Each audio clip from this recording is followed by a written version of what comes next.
Bonjour à tout le monde, j'espère que vous allez bien. Ici c'est Margot. Margot, un peu le nez bouché et un peu la crève. Je m'accorde ma pause de l'année où je suis un petit peu malade.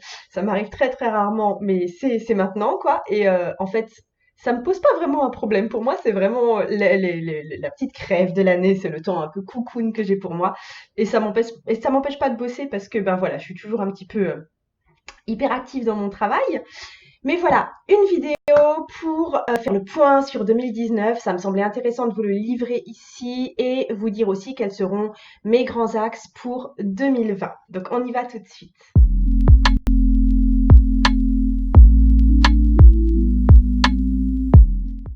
Si c'est la première fois que vous me voyez, je m'appelle Margot, je suis psychopraticienne spirituelle et je suis tarologue également.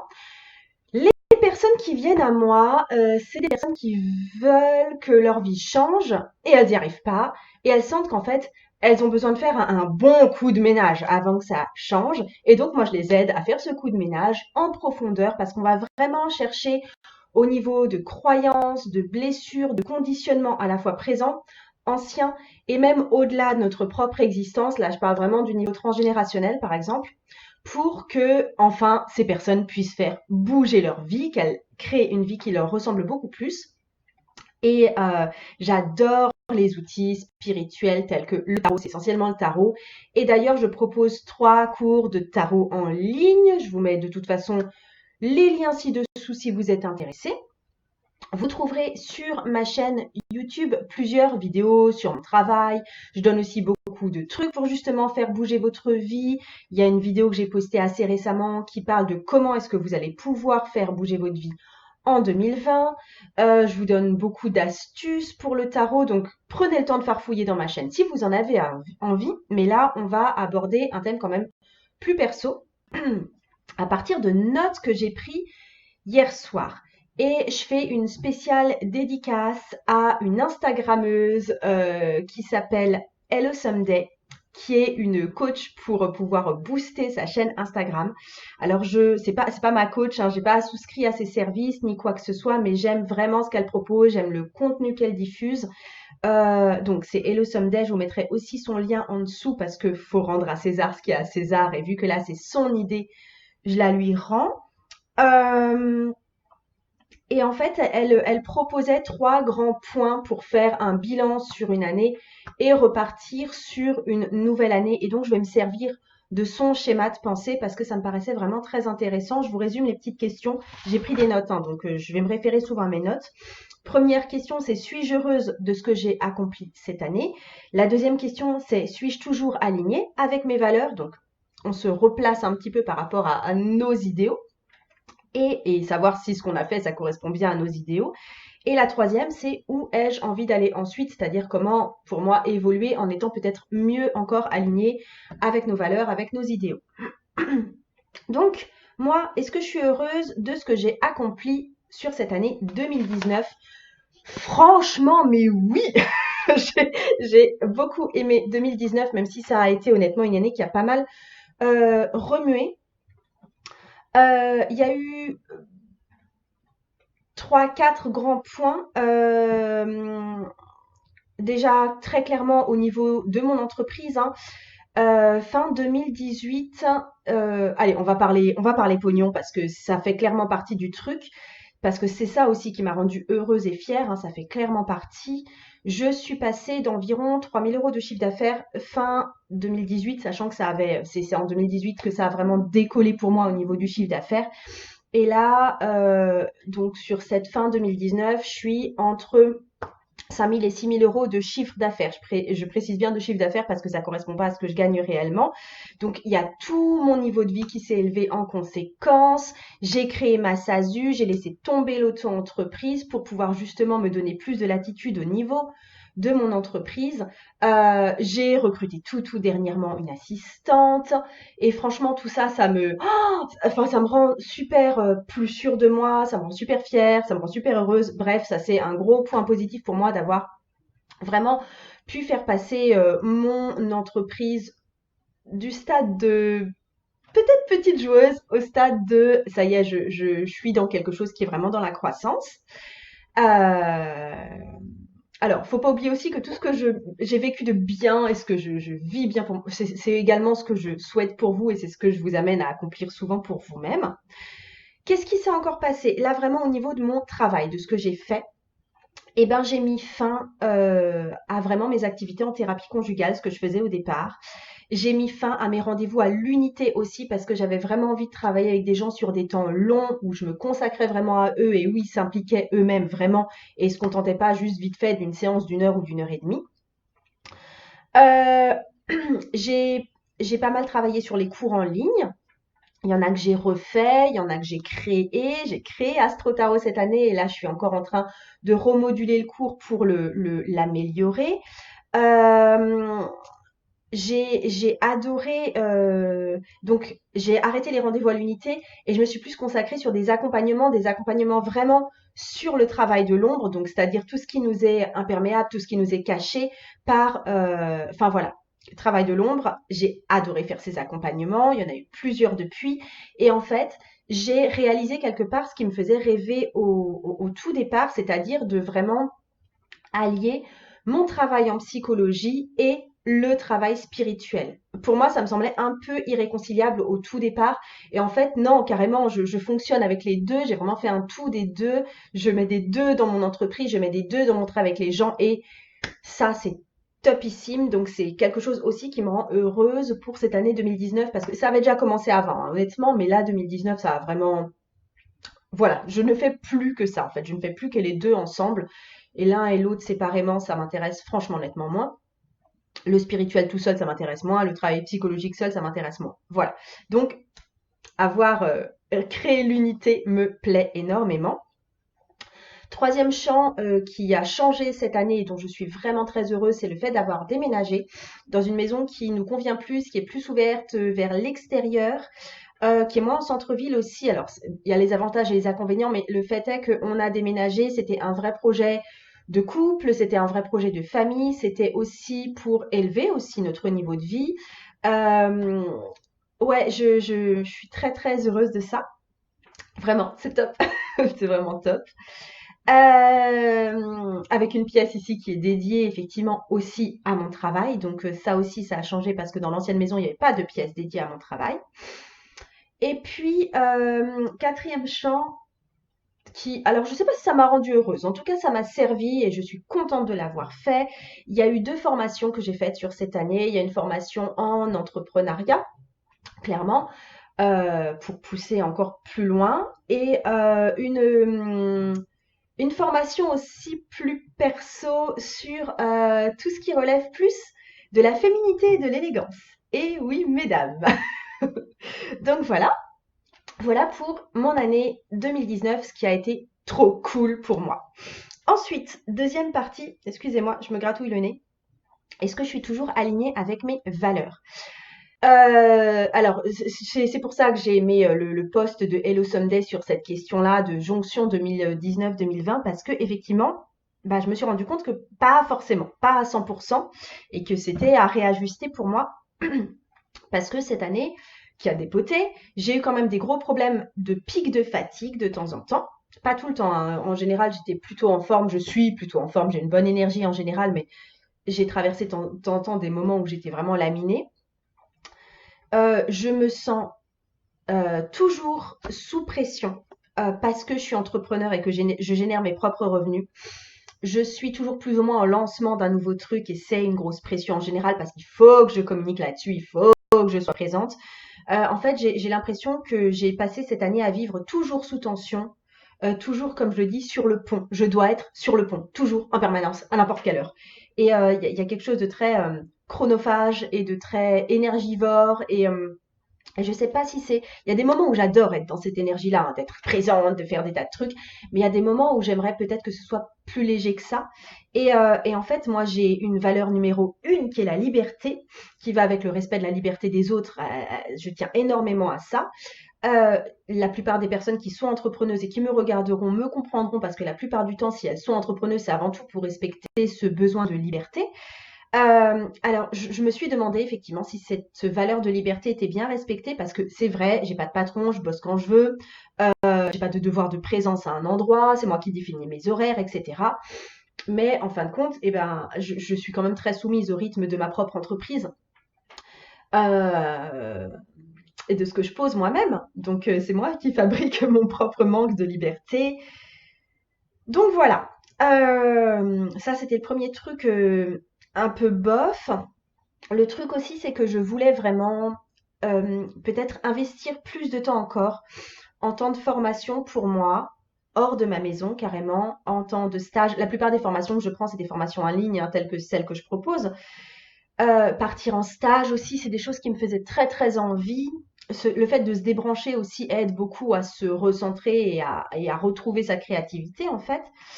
Euh, mais j'ai pas mis ça en place parce que il n'y a pas que l'entreprise qui joue là. C'est aussi que je suis très prise dans mes devoirs de maman, de mes devoirs, enfin ce que j'imagine être un devoir d'épouse, parce que je colle beaucoup à une image très stéréotypée de l'épouse que mon mari me demande même pas, mais voilà, c'est quand même ça que je vis. Il y a toujours cette espèce de culpabilité latente chez moi si je dois partir et abandonner les miens. D'ailleurs, j'ai fait, c'en est venu carrément, je l'ai relié à ça. J'ai fait des vraies crises, deux vraies énormes crises de crispation utérine, de contraction utérine très très fortes qui m'ont fait saigner, qui m'ont cloué au lit, qui m'ont donné même de la fièvre. Enfin, j'ai fait des examens médicaux pour savoir d'où ça venait tellement c'était impressionnant et j'ai un peu cru mourir à ce moment-là. Mais je pense qu'effectivement, ce tiraillement entre ce besoin de liberté, de souffle et ce truc de j'ai des obligations féminines, j'ai des obligations de mère, j'ai des obligations d'épouse et je dois rester à ma place. Il y a cette tension-là. Mon utérus s'est un peu débattu là-dedans. Donc voilà. Donc en fait, j'ai l'impression cette année 2019 d'avoir fourni un gros travail, d'avoir fourni de gros efforts, d'avoir vraiment été sur le pont, mais que je ne récoltais pas tous les fruits de ce travail. C'est-à-dire que ok, je génère de l'argent, ok, j'ai une communauté qui est super géniale, une clientèle qui est super géniale, mais je me sens pas libre pour autant. Je me sens pas libre en tant que femme, pas tout à fait. J'ai déjà commencé à travailler dessus, bien sûr. Et je suis toujours aussi, je suis pas complètement en sécurité financière parce que, en gros, là, si je travaille plus, eh ben, il va presque plus rien me rester. J'ai peu de choses qui fonctionnent vraiment de façon automatique et régulière, etc. Donc, voilà pour ce qui était le bilan un peu mitigé. Par contre, est-ce que, toujours la même question, hein, suis-je toujours alignée avec mes valeurs? Il y a des gros points positifs quand même. Parce que oui, ma valeur liberté, elle est respectée dans une assez large mesure quand même. Je veux dire, je passe du temps à créer des choses, je gère mon temps comme je le veux. J'ai toute une routine matinale autour du yoga, de mon petit déj, de mon carnet, de mon tarot, etc. que je pourrais sans doute pas respecter autant si j'étais dans un autre mode de fonctionnement. Je peux vraiment mettre mon temps à profit. J'ai l'impression de super bien utiliser mon temps en fait et je suis très contente de ça. Donc voilà. Une autre valeur importante pour moi, qui est pleinement respectée, là pour le coup, c'est l'importance du couple dans ma vie, l'importance de l'amour dans ma vie, et donc la valeur mon amoureux à moi. Euh, si tu regardes ça, je t'embrasse. Je sais pas s'il regarde cette vidéo. Euh, En fait, j'inscris de plus en plus mon couple dans un espèce de travail en équipe. Je nous conçois de plus en plus comme une équipe, en fait. Et je pense que j'ai encore plus envie de construire avec lui qu'auparavant. J'avais du mal à nous concevoir vraiment comme une équipe comme ça, enfin de travailler de concert vraiment, tant que j'étais encore des fois dépendante de lui, tant que j'étais tiraillée dans mes autres histoires là, quelque part je suis peut-être plus présente à mon couple et il y a vraiment cette envie de construire avec lui qui est encore plus présente, alors que bon, ça fait quand même pas mal de temps qu'on construit ensemble. Je vais pas dire que j'étais frustrée pendant ces dernières années, hein. Euh, j'ai des idées entrepreneuriales communes, clairement, qui germent et qui m'enthousiasment. Et puis, je me rends compte aussi, parce que mon conjoint est entrepreneur également, et du coup, ça crée cette richesse à la maison. Et pour certains sujets, je me rends compte que c'est la seule personne à me comprendre, c'est la seule personne avec laquelle je peux vraiment parler de certains sujets d'entrepreneur. Donc ça, c'est super chouette, c'est top. C'est vraiment quelque chose de sympa dans ma vie et sur mon année. Et puis, il y a eu l'émergence aussi d'une nouvelle valeur qui était passée un peu inaperçue pour moi ces dernières années, mais là, qui est vraiment amplifiée, magnifiée et que c'est super chouette. C'est quelque chose de l'ordre, ouais, de la féminité, de l'élégance, du respect de soi dans ma façon de me présenter.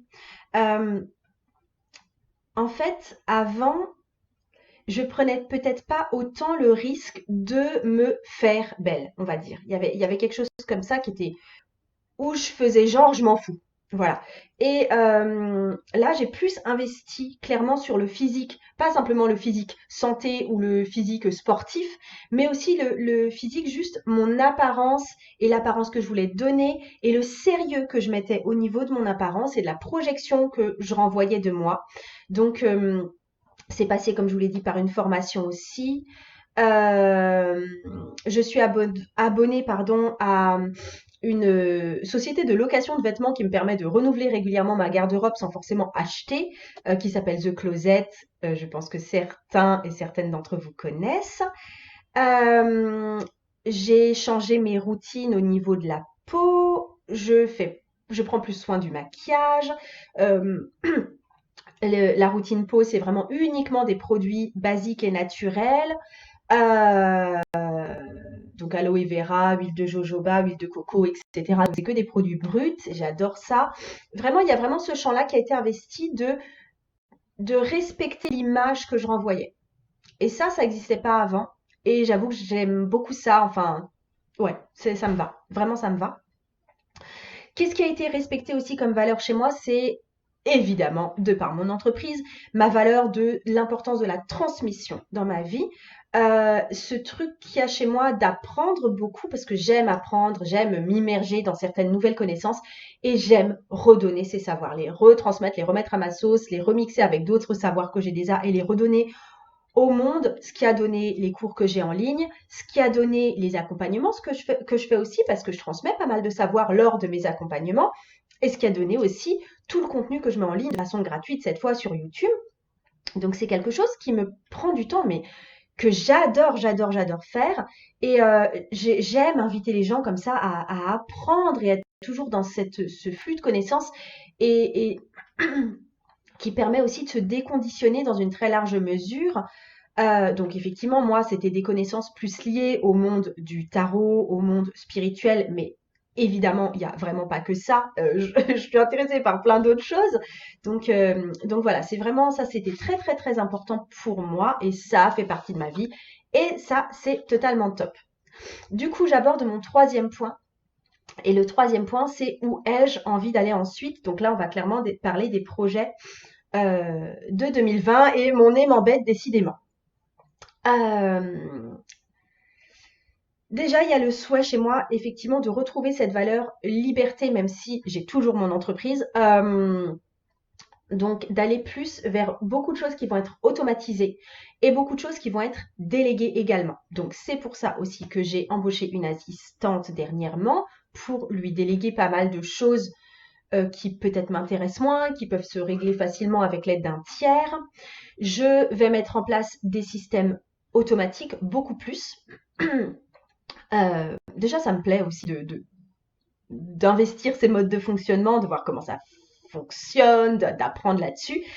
Et parce qu'en fait, le but, c'est de pouvoir dévouer du temps sans me mettre de pression à la création de contenu, parce que je pense que c'est ce que j'adore le plus faire, et à dévouer du temps aux accompagnements, donc à me consacrer vraiment aux personnes qui font appel à moi. Donc le but, c'est vraiment de me consacrer à ça et de déléguer le reste ou d'automatiser le reste. Je veux vraiment pouvoir garder en ma possession, enfin dans mon temps, ce que je préfère.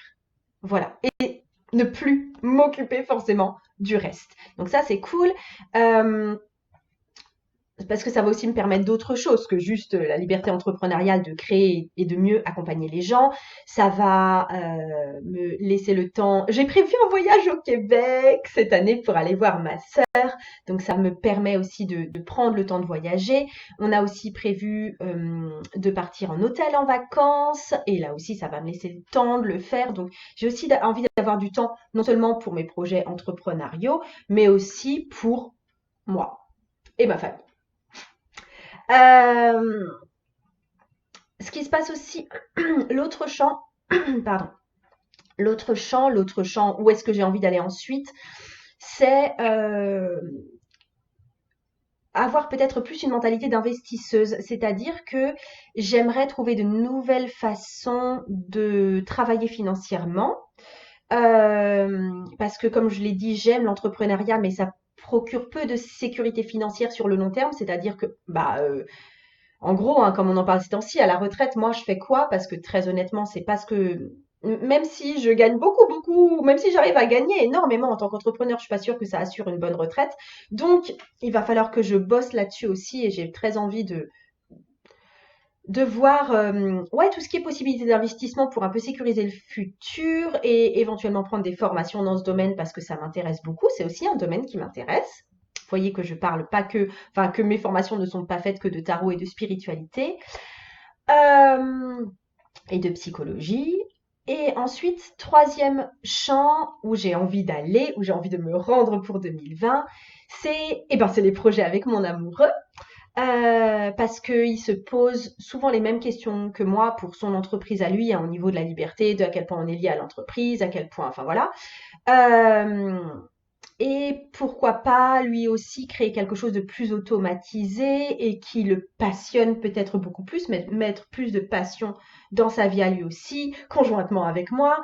Et j'ai envie d'avoir plus de temps libre moi aussi pour ça, pour me consacrer éventuellement à un autre projet que j'aurai avec mon mari cette fois.